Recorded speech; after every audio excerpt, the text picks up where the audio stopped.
राकेश, इससे पहले भी गृह मंत्री अमित शाह कैराना में पलायन के मुद्दे को उठा चुके हैं, जहां से आप हमारे साथ इस वक्त जुड़े हैं। लखनऊ में गृह मंत्री पहुंचे थे और उन्होंने कहा था कि मेरा खून खौल जाता है जब जब कैराना में पलायन के मुद्दे को मैं याद करता हूं। क्या लगता है आपको, 2017 में पलायन का मुद्दा उठा और पलायन से लेकर पोलराइजेशन तक कैराना से इस बार भी काफी उम्मीदें हैं क्या बीजेपी को?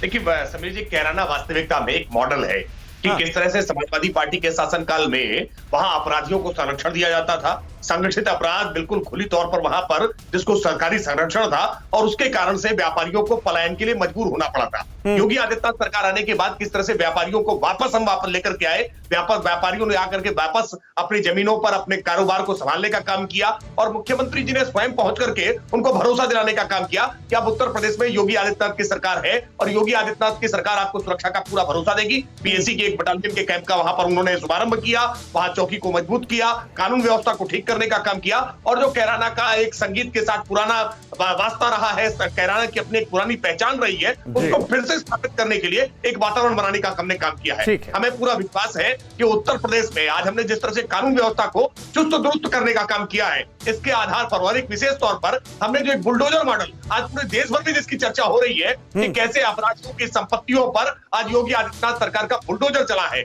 ये एक खौफ बना है उनके भीतर, जो लोगों के भीतर खौफ पैदा करने का काम करते थे। ठीक है राकेश जी, आप आश्वस्त नजर आ रहे हैं, लेकिन शंभुनाथ शुक्ला जी, 2017 में जब मृगांका जी चुनाव हारी थी तब भी योगी आदित्यनाथ की सरकार थी, तब भी पलायन से लेकर पोलराइजेशन का मसला था। अब शंभुनाथ जी शायद हम ऐसा नहीं जुड़े हैं, जेबा यास्मीन के पास ये सवाल लेकर चलते हैं। जेबा, जो 2017 में काम नहीं किया वो 2022 में राकेश त्रिपाठी इतने आश्वस्त क्यों कि वो काम कर जाएगा? क्या लग रहा है जो बातें राकेश कह रहे हैं वो इस बार काम करेगा या? शंभू जी शायद जुड़ गए, एक बार उनके पास चाहता हूं, फिर आपके पास आता हूं मैं। शंभू जी, जो पलायन पोलराइजेशन तब काम नहीं किया वो अब कैसे काम करेगा? क्योंकि तब भी यही लोग थे, यही मृगांका सिंह, यही योगी आदित्यनाथ, यही सारे मसले पलायन पोलराइजेशन के।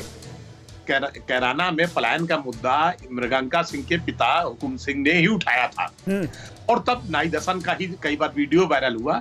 हालांकि नाहिद हसन का वीडियो में एक बात गौर करना चाहिए, उन्होंने कहा कि भाजपा को वोट देने वालों का हम बायकाट करते हैं। उसके बाद से शायद बीजेपी ने इसको अपने तई पूरे हिंदुओं का मामला उठा दिया।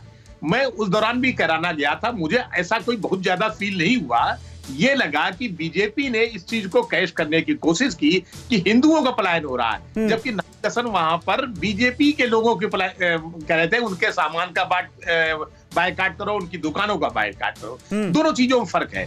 तो मृगांका के लिए निश्चित तौर पे इस बार थोड़ी मुश्किल होगी, क्योंकि कई बार चीजें समझी जाती हैं। दूसरे, सबको पता है कि कैराना गुजर बहुल है, और हिंदू मुस्लिम गुजर दोनों हुकुम सिंह को भी वोट देते थे, उनके पहले जो हसन परिवार था उनको भी वोट देते थे। ठीक है, तो हिंदू मुस्लिम का उतना फर्क नहीं है। ठीक है, आपके हिसाब से ज्यादा फर्क नहीं पड़ेगा। जेबा यास्मीन समाजवादी पार्टी से हमारे साथ मौजूद हैं। जेबा, आप भी ये बात जानती हैं कि पॉलिटिक्स में परसेप्शन का महत्व बहुत ज्यादा होता है। अब यहां पर एक परसेप्शन बन रहा है कि 2017 से पहले देखिए सरकार थी आपकी, उस वक्त लॉ एंड ऑर्डर की हालत इतनी खराब थी कि गुंडों का बोलबाला था इस इलाके में, लोग पलायन करने के लिए मजबूर थे। 2017 के बाद हालात बदलते हैं, जिन्होंने पलायन किया वो वापस आते हैं। आज उनसे मिलने गृह मंत्री अमित शाह पहुंच रहे हैं। आपने टिकट दिया है नाहिद हसन को, जो कि गुंडा एक्ट में इस वक्त जेल में बंद है। तो परसेप्शन की लड़ाई कैसे जीतेंगे आप? देखिए, राकेश त्रिपाठी जी क्या परसेप्शन बना रहे हैं उस पे कैराना की जनता वोट नहीं करेगी। कैराना जिसको अपने लिए अच्छा मानेगी उसके लिए वोट करेगी। विकास के मुद्दे पे इन लोग बात तो कर रहे हैं, लेकिन विकास किया क्या है आज तक ये किसी चैनल पे गिना नहीं पाए। नहीं, आप सवाल का जवाब दे दीजिए ना। देखिए, आपने अभी आप ही के सवाल का जवाब दे रही है। जब आपने अमित शाह जी के लिए बोला तो आपने क्या कहा? आप ही की लाइन थी कि पहली बार अमित शाह कैराना जा रहे हैं 17। तो ये खुद ही दिखा रहा है कि अभी तक आपको चिंता नहीं थी, अभी तक कोई मुद्दे आपके लिए इतने बड़े नहीं थे कि आपको जाना पड़े। योगी आदित्यनाथ ये मसला उठाते रहे। जेबा जी, ये तो कोई जवाब नहीं हुआ ना। जब चुनाव आता है तो आपको मुद्दे याद आ जाते हैं। अभी तक जेबा, मेरी मजबूरी, मुझे आपको रोकना पड़ेगा। हालांकि योगी आदित्यनाथ वहां जाते रहे और बीजेपी राकेश त्रिपाठी आश्वस्त नजर आ रहे हैं कि वहां पर मसला जो वो बातें रख रहे हैं वो काम करेगा। कितना करेगा नहीं करेगा वो एक अलग विषय। अड़ी सोमवार से शुक्रवार शाम 6 बजे सिर्फ TV9 भारतवर्ष पर।